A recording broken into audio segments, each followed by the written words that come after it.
Welcome friends. Election के क्या result होने वाले हैं और उससे क्या होने वाला है मार्केट में, उसकी बात करेंगे और समझने की कोशिश करेंगे और बाकी सब भी बात करेंगे और कोशिश करूंगा बैंक निफ्टी के 2 बैंक्स के ट्रेड दूं आपको जो आपको बहुत अच्छा फायदा दे सकते हैं, उनकी बात करेंगे। आइए शुरू करते हैं आज का video. Before you do that I request you go to the disclaimer as per SEBI norm. जरूरत हो तो वीडियो को पॉज कर पढ़े। वॉलेटिलिटी इंडेक्स कूल ऑफ नहीं हो रहा, नहीं होना है इसको तो ऑब्वियसली इलेक्शन रिजल्ट के बाद होगा। आज फिर से ये बढ़ता हुआ नजर आया और 24.60 पे क्लोज हुआ है। कल 24.18 पे था, आज फिर 1.74% की बढ़त है। नथिंग वेरी सीरियस और मन ऐसा जाता है कि ये शायद मंडे को 30 तक भी पहुंच जाए।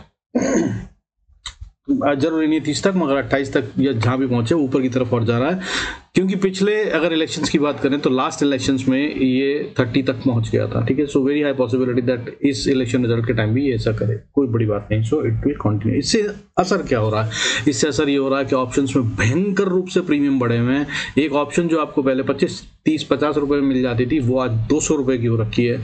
आज मिड कैप निफ्टी की एक्सपायरी जिसकी मंडे को है, उसके अंदर में भी ऑप्शंस जो हैं इमीडिएट वाली एटीएम जिस जगह वैल्यू पे बैठे हैं वो 125-100 रुपए की चल रही थी। कमाल की बात है ना, यही है बस फर्क विक्स का और कुछ नहीं। बाकी वॉलेटिलिटी का इंपैक्ट होता है, वॉलेटिलिटी कितनी हो सकती है और अब तो बिल्कुल कॉर्नर पे आ गए, तो उसके लिए तैयार रहिएगा।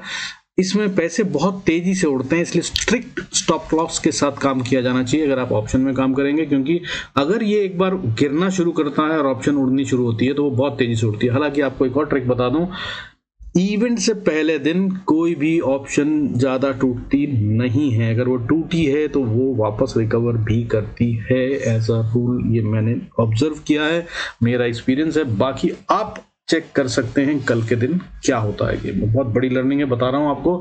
सालों मार्केट में रहने के बाद, कई सारे इलेक्शंस देखने के बाद ये मैं आपको बता रहा हूं। आसान नहीं है, किसी बुक में नहीं मिलेगा। So just note it down. बाकी आगे चलते हैं, डेटा को समझते हैं। देखिए आज निफ्टी ने क्या करा। निफ्टी ने आज करा है 22,530 पे क्लोज हुआ है। बहुत कुछ करा नहीं, लेकिन कल हमने बोला था कि 488 पे क्या इसे हम मान ले कि 500 टूट गया है? नहीं मानना चाहिए, अच्छा नहीं होगा, मैंने कहा था। लेकिन अगर ऐसा हो गया है तो फिर ये गैप डाउन और टूटती नजर आएगी। सो इसने आज बचा लिया है, वापस ऊपर क्लोज कर गई है 530 पे। हालांकि बहुत बड़ी बढ़त नहीं है, 42 पॉइंट्स का गेन है, लेकिन रेंज आज फिर बहुत बड़ी थी। 188 पॉइंट्स दाएं बाएं करा इसने। लो जो हमारा 465 का 22,465 और हाई जो हमारा 22,653।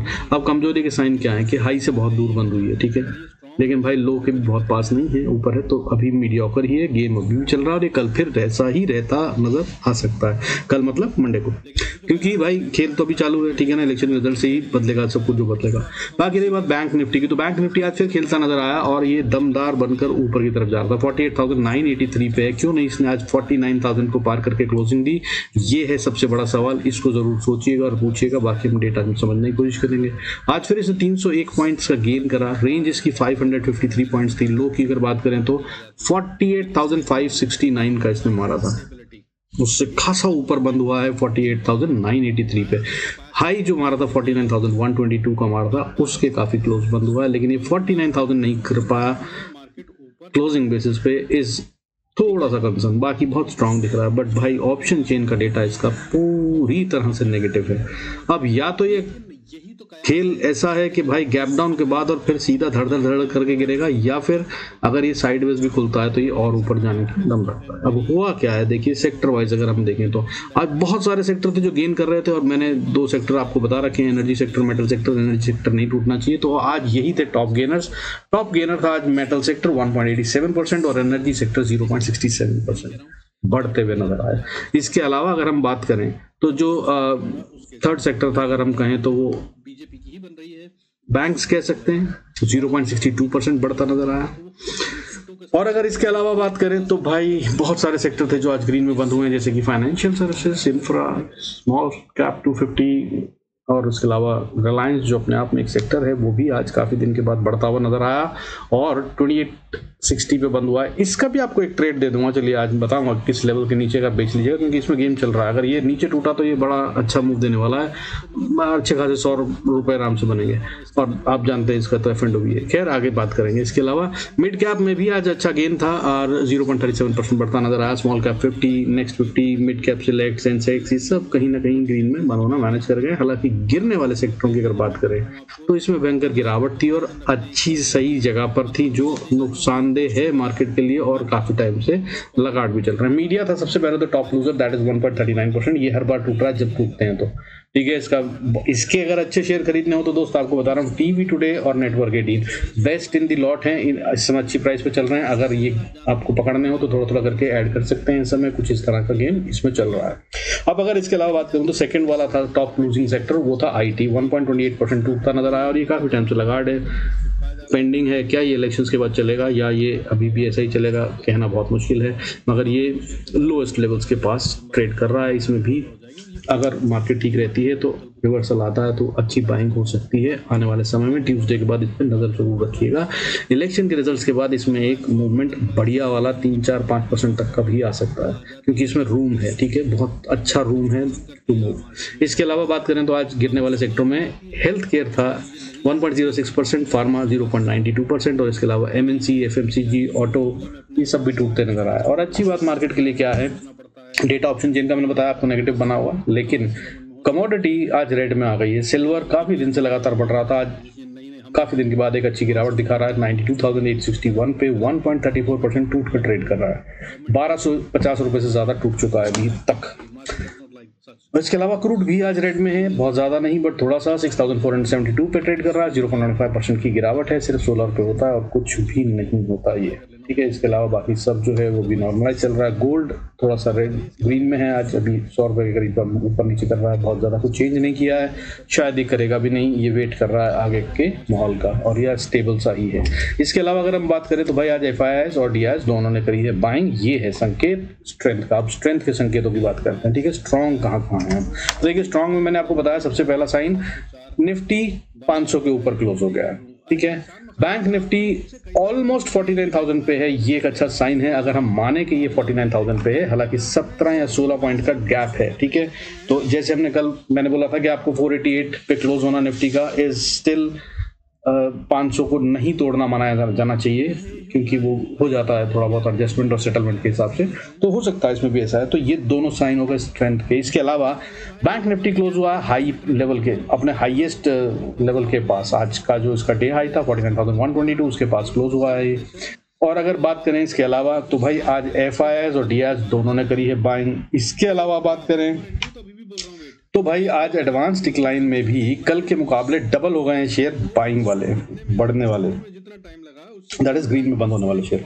आज कितने शेयर बंद हुए ग्रीन में? सेंसेक्स में 1113, 1113, जो कल कितने थे? सिर्फ 509 शेयर रह गए थे जो ग्रीन में बंद हुए थे, आज वो बढ़कर 1113 हो गए। लेकिन अभी भी यार इसमें थोड़ा सा वीकनेस है, वो भी आपको बता दूं कि एडवांस डिक्लाइन रेशियो अगर ओवरऑल देखी जाए तो वो भी नेगेटिव है, क्योंकि गिरने वाले शेयरों की गिनती जो है वो अभी भी अच्छे से पॉजिटिव नहीं हुई है, ठीक है। तो ये थोड़ा सा कमजोरी साइन है, बट ये स्ट्रेंथ तो भाई दिख ही रही है, ठीक है ना, इसमें अच्छी खासी मजबूती है। तो जो 1145 शेयर हैं करीब जो रेड में बंद हुए हैं, तो अभी भी गिरने वाले शेयरों की गिनती थोड़ी सी ज्यादा है बढ़ने वाले शेयरों से, ठीक है। 1145 शेयर्स रेड में बंद हुए हैं, ग्रीन में 1113 बंद हुए हैं, तो कहीं फ्लैट मान लीजिए तो भी बल्कि वीकनेस कम है। मगर कल के मुकाबले अगर आप देखें तो कल 1757 शेयर गिर रहे थे जो 1145 हो गए, तो ये अच्छा खासा डिप है। और अगर मजबूती की बात करें तो 509 शेयर्स ग्रीन में बंद हुए थे जो बढ़कर 1113 शेयर हो गए, ये स्ट्रेंथ है। और साथ में at the same time DIs और FIs दोनों ने बाइंग करी है। कितनी बाइंग करी है? आज DIs ने बाइंग करी है 2114 करोड़ से थोड़ी सी ज्यादा, 2114 करोड़ से थोड़ी ज्यादा। और DIs के अलावा अगर FIs की बात करूं, इन्होंने कितनी बाइंग करी है? जो लगातार सेलिंग कर रहे थे तो 1613 करोड़ से थोड़ा ज्यादा बाय करा। और अगर इसको वीकली बेसिस पे आप समझना चाहते हैं तो ये समझिए कि नेट में भाई वीकली बेसिस पे पब्लिक से माल खींचा गया है, जिसका ये मतलब है कि मार्केट में कमजोरी के साइंस अभी भी नहीं है। नेट में DIs ने, डोमेस्टिक इंस्टीट्यूशनल इन्वेस्टर ने, इस हफ्ते वीक बेसिस पे बात करूं मंडे से लेकर अभी तक तो 14,935 करोड़ की बाइंग करी है। 14,935, 14,935 करोड़ की नेट बाइंग करी है इन्होंने। और अगर बात करूं इसके अगेंस्ट में सेलिंग कितनी करी है, जो FIIs विदेशी वाले जो लगातार बेच रहे हैं, तो कितनी सेलिंग करी उन्होंने सिर्फ 7,754 करोड़ की सेलिंग करी। और पिछले हफ्ते क्या सीन था? पिछले हफ्ते दोनों ने बाइंग करी थी। नेट में अगर हम बात करें तो लास्ट वीक जो है वो DIs ने 6,977 करोड़ से थोड़ी ज्यादा बाइंग करी थी और FIIs ने भी 1,165 करोड़ से थोड़ी ज्यादा की बाइंग करी थी। इसका मतलब क्या है कि लगातार 2 हफ्ते से भाई पब्लिक से ही माल खींचा जा रहा है, और अगर इससे पिछले भी हफ्ते जाएंगे आप तो भी भाई बाइंग थी 14,563 करोड़ खरीदा था डोमेस्टिक वालों ने, और एफआईआईज ने बेचा था 10,556 करोड़ का। तो नेट में पब्लिक से ही माल निकल रहा है। हालांकि अगर उसके पीछे जाना शुरू करेंगे तो बहुत सारे चीजें एफआईआईज लगातार बेच रहे हैं, लाखों करोड़ का बेच चुके हैं पिछले 15 साल में, जितना उन्होंने पैसा लगाया नहीं है इंडिया में उससे कहीं ज्यादा बेच चुके हैं। सो दैट इज तो फाइन, और वो कर ही रहे हैं ऐसा, और उससे कोई फर्क नहीं पड़ता। लेकिन क्योंकि उनका सारा माल खरीदने के लिए दूसरा smart money domestic institutional investor बैठा है यहाँ पर, वो बात कर रहा है। और अगर मोदी जी की गवर्नमेंट बन जाती है तो भाई फिर उसके बाद तो ये दौड़ेगा फिर से। और अगर ऐसा, क्योंकि वो सारा गेम उन्हीं का चल रहा है, ठीक है, अगर वो चलता रहा तो फिर तो मार्केट और ऊपर जा ही रही है, और पैसा लगा हुआ है, और पैसा लगाने के लिए और बैठे हैं लोग भी बहुत अच्छे से इन्वेस्ट कर रहे हैं। सो मार्केट में इस तरह से ओवरऑल मुझे जो दिख रहा है इलेक्शन के बाद, वो दिख रहा है कि बहुत अच्छा, हालांकि ये आएगा साइडवेज होने के बाद, ठीक है, इमीडिएट बाइंग मत कीजिएगा। लेकिन ओवरऑल ट्रेंड अगले 3 महीने की बात करूं तो मार्केट बहुत ऊपर जा रही है, कहीं से कहीं तक कमजोरी के साइंस नहीं है। हालांकि सेक्टोरल शिफ्ट बहुत लंबा चल गया है, इन्होंने अपने सारे कमजोर शेयर्स निकाल दिए हैं और स्ट्रांग वाले शेयर्स को पकड़ लिया है। सो कौन से अच्छे शेयर हैं उनकी बात करेंगे, उनको बाय करने की। अच्छा, पहले मैंने आपको कहा कि 2 ट्रेड दे दूंगा आपको बैंक निफ्टी के, तो वो ले लीजिए। सबसे पहले हम बात कर लेते हैं उन शेयरों की जिनको आप मंडे को ट्रेड कर सकते हैं, क्योंकि बैंक निफ्टी में होना है खेल, तो क्या होगा खेल उसको समझ लीजिए, और उसको खेल को ड्राइव करने वाले जो 2 शेयर हो सकते हैं उनकी हम बात करेंगे। तो आईसीआईसीआई बैंक सबसे पहले समझ लीजिए।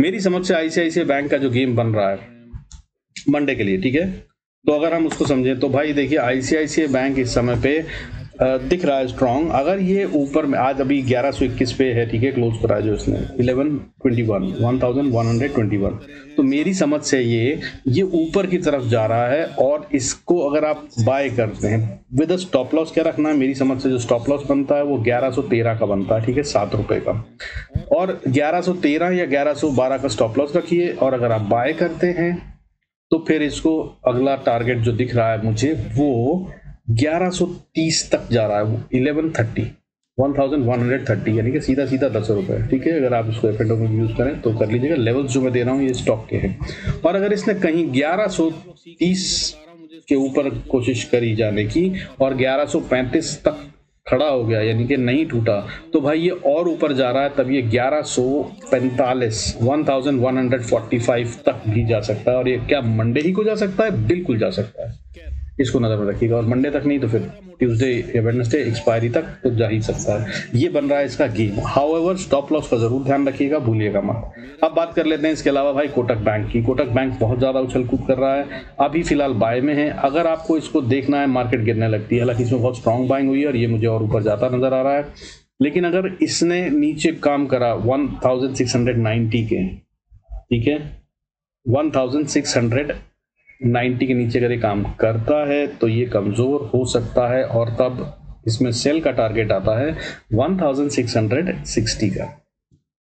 अच्छे खासे 30 रुपए मिल सकते हैं, ठीक है। और अगर कहीं इसके भी नीचे गया, रुका नहीं, तो ये 1638 तक जा सकता है, और अगर वहां से भी नीचे गया तो बाउंस बैक की उम्मीद 1625 के पास आती है, उससे पहले नहीं है। अगर आप स्टॉप लॉस ट्रेल कर सकें सेल का ये टारगेट तो आप ले सकते हैं। हाउएवर ध्यान क्या रखना है आपको कि अगर ये 1690 के नीचे ट्रेड नहीं कर रहा है तो इसे सेल मत कीजिएगा, ये ऊपर जाने के मूड में है। आज जो है वो बाइंग बहुत अच्छी हुई है, ये ट्रैपिंग बाइंग नहीं लग रही है, और अगर ये बाइंग में है तो अगर आप इसको जहाँ पे है वहीं से बाय करते हैं तो ये 1700 रुपए तक जा रहा है, ऐसा दिख रहा है। 1680 के पास क्लोजिंग हुई है। अभी पहला टारगेट आप 1698 ले सकते हैं, अगला टारगेट बाय के अंदर में 1707 और अगर इसको भी पार करा इसने तो फिर 1722 या 20 मानकर चलिए, ये होंगे इसके लिए targets for the upside. However बहुत मुश्किल होगा इसके लिए क्रॉस करना 1700 के लेवल को, ये साइकोलॉजिकल भी है, सो वहां पर बड़ा सावधान रहिएगा, ठीक है। 10 रुपए तो कम से कम आराम से बन जाएंगे, उसके बाद ऊपर कर गया और कहीं गैप अप कर लिया तो इसी को 1700 को स्टॉप लॉस भी बनाया जा सकता है। तो ये हो गए भाई 2 ट्रेड आपको मंडे के लिए, तो अगर आप इनको यूज कर सकें। तो अब बात करते हैं कि मंडे को मार्केट खुलने से पहले जो गिफ्ट निफ्टी हमें देखना होता है कि बाय करें या सेल, वो देख लेते हैं वो क्या लेवल होगा। तो भाई देखिए, अगर गिफ्ट निफ्टी की बात करें जो सिंगापुर में ट्रेड होता है तो मार्केट खुलने से पहले उसे देख लीजिएगा। अगर वो ट्रेड कर रहा है ऊपर अबव 22,620, अभी कहां पे है 653 पे ट्रेड कर रहा है अभी, अगर ये मंडे को 620 के ऊपर काम करता हुआ नजर आता है आपको बिफोर मार्केट ओपन्स, तो भाई इस मार्केट में सेल करने से बचिएगा। मार्केट में दम है और ऊपर जाना चाहती है, सिंपल शब्दों में। ठीक है, 22,620 का लेवल। इसके ऊपर अगर gift Nifty before market opens तो इसी को स्टॉप लॉस बनाइए और फिर जहां भी आप काम करें वहां पे बाय का ही ट्रेड करना समझदारी होगी। अब बात करते हैं निफ्टी की। तो निफ्टी की अगर हम बात करें तो इसका इंपॉर्टेंट लेवल जो है भाई सिंपल सा, अभी काम 530 पे क्लोज हुआ है, नीचे इसका लेवल है 490 से 480 का लेवल मान लीजिए। ये स्ट्रॉन्ग सपोर्ट है, जब तक कि इसको ना तोड़ दे सेल की कोशिश इससे भी मत कीजिएगा। हाँ, और मंडे के लिए जो मैंने गेम बनाई है उसको भी बता देता हूँ आपको, यहाँ कमेंट लिखा है, आप इसको भी पढ़ सकते हैं या नोट कर सकते हैं। 500 के नीचे अगर जाएगा तो ये वीक है, तब आपको इसको सेल करना है, तब आप इसको सेल कर सकते हैं। लेवल्स क्या होंगे वो मैं बता सकता हूँ। और अगर अबव है 535 से 65 का एरिया है, 535 से 65 का एरिया जहां पर ये अटकता नजर आ सकता है। और अगर इसके ऊपर ट्रेड करने लग जाता है, ये भी हो सकता है कि इसी की रेंज में रहे, यानी कि 500 से 565 के बीच में घूमता रहे सारा दिन, ये भी किया जा सकता है मंडे को, ठीक है। तो ऐसा देख लीजिएगा, उसमें स्कैल्पिंग कर सकते हैं। लेकिन अब बाय का क्या सीन बनता है, जो स्ट्रांग वाला वो है 22,535 से 65, ये है रेजिस्टेंस का एरिया इसका। यहाँ पर थोड़ा सा पैसा लगाना पड़ेगा, अगर ये लग जाता है और मार्केट ऊपर चली जाती है तो इसको बाय कीजिए। तब इसका अगला टारगेट जो होगा वो 22,610, और 610 को अगर इसने पार करा तो फिर ये और ऊपर जा रहा है, अगला लेवल होगा 22,720, ठीक है। 680 से 720 का लेवल है, ये यहाँ तक पहुंच जाएगा। और अगर इसको भी पार करा तो ये बहुत स्ट्रांग हो जाएगा भाई, बहुत स्ट्रांग हो जाएगा ये। हालांकि मुझे जो डर लग रहा है ये कि झटका मारे ये ऊपर तो अगले लेवल दैट इज 22,780 तक जाए और वहां से पलट जाए, ऐसा भी हो सकता है। लेकिन अगर यहाँ पे नहीं रुका और नीचे आया और उसके बाद 22,720 को भी डिफेंड कर गया तो फिर भाई ये अगला लेवल 22,900, 22,900, और उसके बाद फिर ये मुझे 23,200 तक के लेवल के लिए ओपन दिख रहा है, यूज कीजिएगा। अब नीचे की बात कर लेते हैं। अगर नीचे सेल करते हैं तो अगर मान लीजिए 500 के नीचे आ गया तो भाई देखिए मैंने यहाँ पे जो गेम बनाया उसके तहत में सबसे पहले रेंज जो है वो है 500 के नीचे सेल किया, 470 सपोर्ट है, बहुत स्ट्रॉन्ग सपोर्ट है। 470 को अगर इसने तोड़ा तो फिर 420 को अगर तोड़ा तो फिर 291, और 291 के नीचे 140 से 120, और उसके नीचे 22,060, और उसके नीचे 21,996। ये फाइनल लेवल होना चाहिए, इसके नीचे निफ्टी जाएगा ही नहीं, अभी तक तो ऐसा ही कह रहा है, ठीक है। अब इसकी जो सेफ रेंज है मैं बता देता हूँ पूरे हफ्ते के लिए आपको खेलना क्या है। देखिए इसकी जो सेफ रेंज दिख रही है वो दिख रही है, अगर ये पूरा हफ्ता रहता है 22,470 से 630 के बीच में क्लोजिंग देता रहता है तो भाई इसमें सेल का प्रोग्राम मत बनाइएगा, ये बहुत स्ट्रांग है और ऊपर जाने वाली है। और मेरे हिसाब से अगर ये 470 से 630 के बीच में घूमते घूमते चलती है और इलेक्शन के रिजल्ट के बाद आगे चलती है तो ये 23,200 के लिए गेम सेट है। अब बात करते हैं बैंक निफ्टी। तो भाई बैंक निफ्टी में क्या इंपॉर्टेंट लेवल है। बैंक निफ्टी में देखिए अभी जो क्लोजिंग हुई है वो 48,983 समथिंग आप मान लीजिए। तो भाई इसका जो इंपॉर्टेंट लेवल है ना बड़ा अजीब सा है, ठीक है, क्योंकि इसकी जो बहुत ताकत दिख रही है बुल्स के हाथ में है तो वो बहुत नीचे से है, क्योंकि ये 48,675 के ऊपर है तो ये कह रहा है कि मैं बहुत स्ट्रांग हूं और मैं और ऊपर जाऊंगा, ठीक है। तो बहुत दूर हो गया, लेकिन अब मंडे को तो फिर हमें ट्रेड करना है तो सावधानी के लिए आपको क्या करना है। देखिए इसकी एक 983 पे अगर आप बाय करते हैं तो सबसे पहले रेजिस्टेंस जो मुझे दिखती है वो 49,100 मान लीजिए, ठीक है। आज मैंने यही बताई थी, यहीं से बिल्कुल रिवर्सल लिया इसने, यही वो लेवल है, इसको क्रॉस करना इसके लिए मुश्किल है। अगर 120 को पार करके 130 को पार करके ऊपर चलता है तो ये भाई स्ट्रांग हो गया है, ठीक है। तो आपने बाय कराया तो 120 पहला लेवल हो गया, 49,120, फिर दूसरा 208, तीसरा 250, और उसके बाद स्ट्रांग लेवल है 49,370-80 का एरिया। ये पार करने में इसको दिक्कत हो सकती है, यहाँ पर ध्यान रखिएगा, ये पलटता हुआ नजर आ सकता है। और अगर इसके ऊपर जाता है तो फिर 49,600, 600 के बाद फिर 49,600 वगैरह पार करके 49,870 सीधा है, और उसके बाद फिर 49,950। ये बनते हैं लेवल्स ऊपर के लिए, बाकी जरूरत होगी तो मंडे के वीडियो में। और अगर नीचे की बात करें, अगर आप इसको सेल करने के प्रोग्राम को देखते हैं, देखना क्या है, इसको सेफ सेल अगर करना है तो यार देखिए मैंने आपको बता दिया, सबसे पहले तो ये 48,690 बहुत स्ट्रॉन्ग लेवल है, जब तक इसके ऊपर है तो बुल्स कंट्रोल में दिख रहे हैं इसमें, ठीक है। हाउएवर कुछ लोग हैं जो सेल करना चाहते हैं और हो सकता है फॉल भी आए तो ये भी एक अच्छा रेंज बन जाता है, ठीक है ना, अच्छा खासा 300-400 पॉइंट मिल जाएंगे। तो वो कैसे करना है, तो पहला लेवल तो आपको देख लीजिएगा कि भाई ये 49,000 के नीचे ही ट्रेड कर रहा हो, इसके ऊपर तो बिल्कुल भी मत सोचिएगा सेल करने का। और अगर इसके नीचे आता है तो 870 का लेवल है, 48,870, ये बहुत इंपॉर्टेंट है, इसको इसे नहीं तोड़ना चाहिए। 870 से लेकर 810 का एरिया 810, ये इसको नहीं तोड़ेगा, यहाँ से बाउंस करने के बहुत चांसेस हैं। तो यहाँ पे अपना प्रॉफिट बुक कर लीजिएगा, सावधानी अच्छा रहेगा। लेकिन अगर इसने इसको तोड़ा तब ये फिर नीचे की तरफ जा रहा है और फिर ये 686 को टेस्ट करेगा और 686 को अगर तोड़ा, 670 को अगर तोड़ा तो ये फिर वीकनेस की तरफ आ गया। हाउएवर इसको तब भी बहुत खतरनाक ढंग से सेल मत कीजिएगा क्योंकि यहाँ पे बहुत सारे बायर्स बैठे हैं 48,640 से लेकर 560 के पास। यहाँ पे भी मैंने लेवल दिया था कल, यही वो लेवल है और अभी भी बायर्स ने बचा लिया और इसमें अभी भी खेल है। इसको तोड़ देगा तब ये असली में सेल में आएगा, जिसको ये कह नहीं रहा है कि तोड़ेगा। हालांकि डेटा ऑप्शन चेन का नेगेटिव बना हुआ और एक फॉल इसमें दिख रहा है, बट ये कई दिन से दिख रहा है, 3 दिन से, मगर आ नहीं रहा। तो अगर ये भयंकर वाला फॉल आता है तो असल में ये 48,540-50 के नीचे ट्रेड करेगा जिस दिन, उस दिन इसमें पोजिशनल भी बैठा जा सकता है अगले हफ्ते, तब ये खतरनाक हो सकता है। तब इसका अगला लेवल 48,300 और उसके बाद फिर अगला लेवल 48,090 और उसके बाद फिर 47,980 के आसपास का लेवल है। ये लेवल किसी दिन अगर टूट जाता है क्लोजिंग बेसिस पे तो यार फिर काम गड़बड़ हो गया। अदरवाइज यहाँ से ये पक्का बाउंस करेगा और ये इसी रेंज को फॉलो कर रहा है। मैं कई बार दिखा चुका हूँ आपको, ये है इसका चैनल, जिस चैनल में जा रहा है। अगर इसने चैनल को तोड़ा तो दिक्कत हो जाएगी। जनवरी से यहीं पे है, मैं कई बार बता चुका हूँ, किसी भी पिछले वीडियो में पूरी कहानी सुन लीजिएगा। तो ये लेवल नहीं टूटना चाहिए मेरे हिसाब से। जो अभी मंडे के लिए निकल रहा है वो 980 है। हाउएवर ये क्योंकि अब ट्रेंडिंग है तो आगे आगे इसका लेवल बढ़ता जाएगा ऊपर की तरफ में।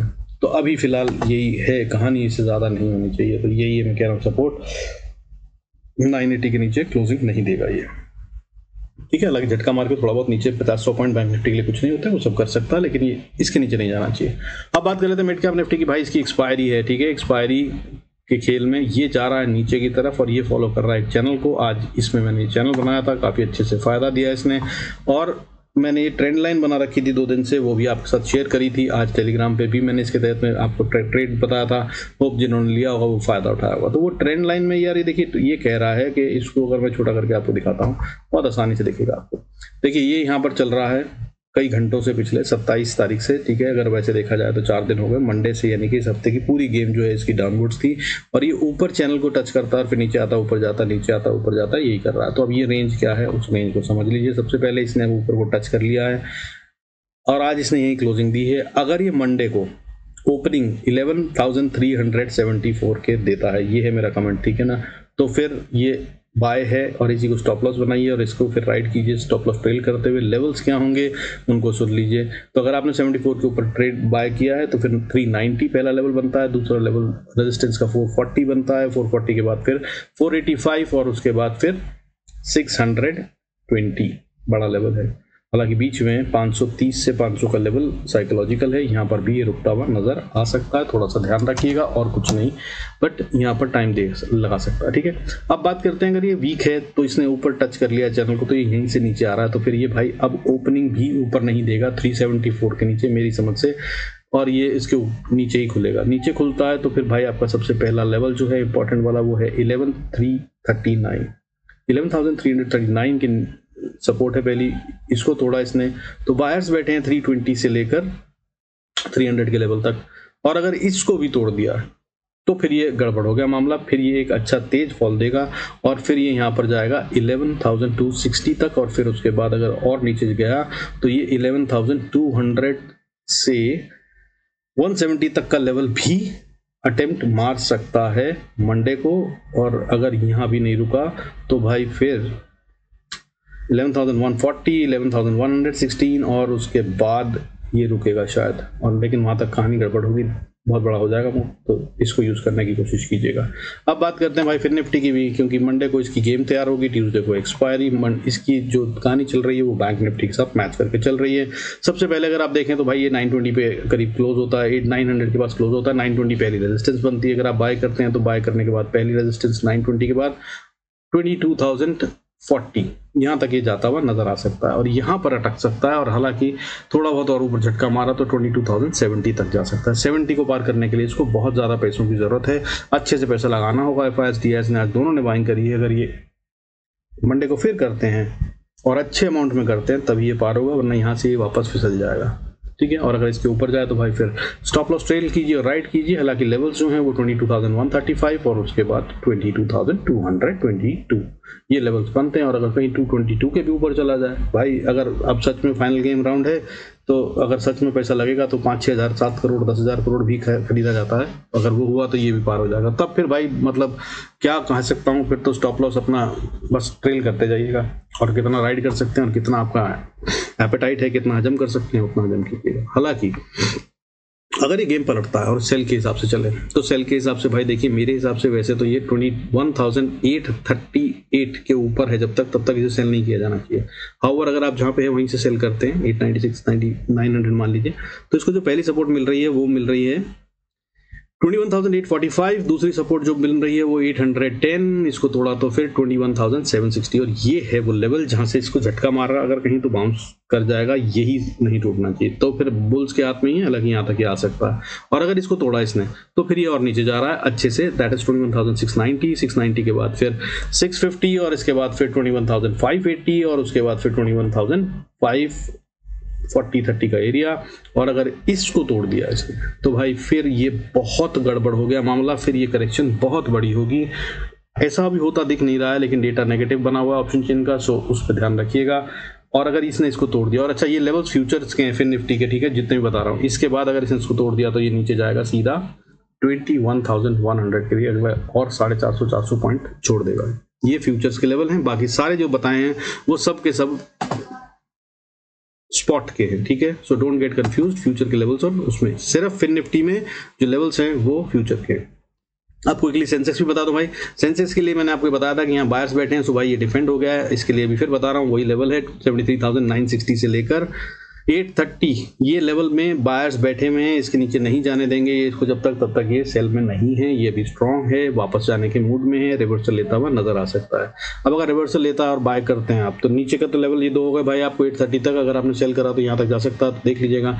और अगर इसने इसके पार जाने की कोशिश करी तभी इसको सेल कीजिएगा। और मुझे जो दिख रहा है वो इसमें एक ट्रेंड लाइन व्यू भरती हुई नजर आ रही है, अभी बनी तो नहीं है पूरी, सिर्फ 2 पॉइंट तो हालांकि मिल गए हैं जो जरूरी होते हैं बेसिक ट्रेंड लाइन खींचने के लिए, तो वो तो मिल गए हैं, लेकिन अगर ये आगे चलते हैं तो देखते हैं, नहीं तो अभी फिलहाल इसे मैं ट्रेंड लाइन नहीं मानूंगा, क्योंकि पॉइंट्स और भी होने चाहिए, मेरी समझ से 3 पॉइंट कम से कम होने चाहिए, बट यहाँ पे भी 2 ही पॉइंट मिल रहे हैं, देखते हैं बाकी क्या होता है। बट ये भी ट्रेंड लाइन दिख रहा है कि ये ऊपर की तरफ जा रही है, इसने हायर लो मारा है और ये ऊपर जाना चाहता है, कुछ इस तरह का गेम बनाता हुआ दिखा रहा है। और इसने हाई भी मारा है ऑलमोस्ट सेम जो पिछली बार का था, तो ये स्क्वीज है। अब अगर खैर ट्रेड की बात करते हैं, ट्रेड अगर आपको करना है तो सबसे पहले भाई 74,040 इसके ऊपर गया तो फिर 239 अगली रेजिस्टेंस, 239 के बाद अगली रेजिस्टेंस 74,410 के पास आती है, इसको पार कर लिया तो फिर 550 ये स्टिफ रेजिस्टेंस हो सकती है, 550 के बाद 673, और ये 2 एरिया जो है यहाँ पर सेलर बैठे हुए हैं, इसके ऊपर जाने नहीं दिया जाएगा इसको आसानी से। फिर वही बात FIS और DIS, अगर इन्होंने दोनों ने पैसा लगाया तो फिर कोई नहीं रोकने वाला, और फिर ये ऊपर जा रहा है, और अगर नहीं तो यहीं से रिवर्स लेगा, और अगर ऊपर जा रहा है तो भाई अगला लेवल सीधा 75,000 का निकलता है, और 75,000 के बाद फिर 75,150, और 75,150 के बाद 75,500, और उसके बाद तो बल्ले बल्ले है भाई, फिर तो क्या ही कहना, 75,800 और उसके बाद 76,000 सब आ जाएगा। खबर नीचे की बात अगर सेल करें तो बेहतर होगा, अगर आप इंतजार करें एटलीस्ट 73,890 के टूटने का। अगर इसके टूटने पे जाते हैं तो पहली सपोर्ट 800 को तोड़ दिया, तो फिर उसके बाद 670 के बाद फिर 73,572, और उसके बाद फिर बायर्स बैठे हैं 73,300 से 350 के एरिया में। यहाँ पर बाइंग हो जानी चाहिए, यहाँ पर इसको बचा लिया जाना चाहिए। अगर यहाँ वाले बायर्स हारते भी हैं तो ये वाले बायर्स इसको बचा लेंगे। हाँ, और अगर ये भी टूटा, अगले हफ्ते की बात कर रहा हूँ, मंडे को कहीं से नहीं दिख रहा है, लेकिन अगर अगले हफ्ते की बात करें तो फिर ये 72,870 यहाँ तक ये जाता हुआ नजर आ सकता है, नजर रखिएगा। बाकी तो खैर मंडे को बता ही देता हूँ, राइट। और भाई जो आज 2 ट्रेड दिए हैं आपको मैंने, HDFC बैंक, कोटक बैंक और ICICI बैंक और कोटक बैंक, अब रोज कोशिश करूंगा कि आपको ऐसे 2 ट्रेड दे दिया करूं जो आप मंडे को ट्रेड या नेक्स्ट डे ट्रेड कर सकें। सो उनका यूज करिए, पैसा बनता नजर आएगा। गेम बिल्कुल क्लीन और क्लियर बताता हूँ, लेवल बताता हूँ, स्टॉप लॉस बताता हूँ, टारगेट बताता हूँ, और लेवल्स मेरे फेल नहीं होते हैं, इस बात को आप महसूस कर लेंगे अगर आप करते हैं। बाकी let me tell you, I am not a registered SEBI analyst, so please use your discretion and discuss it with your financial advisor. कृपया अपने फाइनेंशियल एडवाइजर से बातचीत कर ही जो भी आप डिसीजन लें या जो भी ट्रेड लें सोच समझ कर लें, उसके फायदे और नुकसान आपके अपनी जिम्मेवारी होगी। With this I conclude this video. Thanks so much for staying connected. God bless us all. See you in the next video.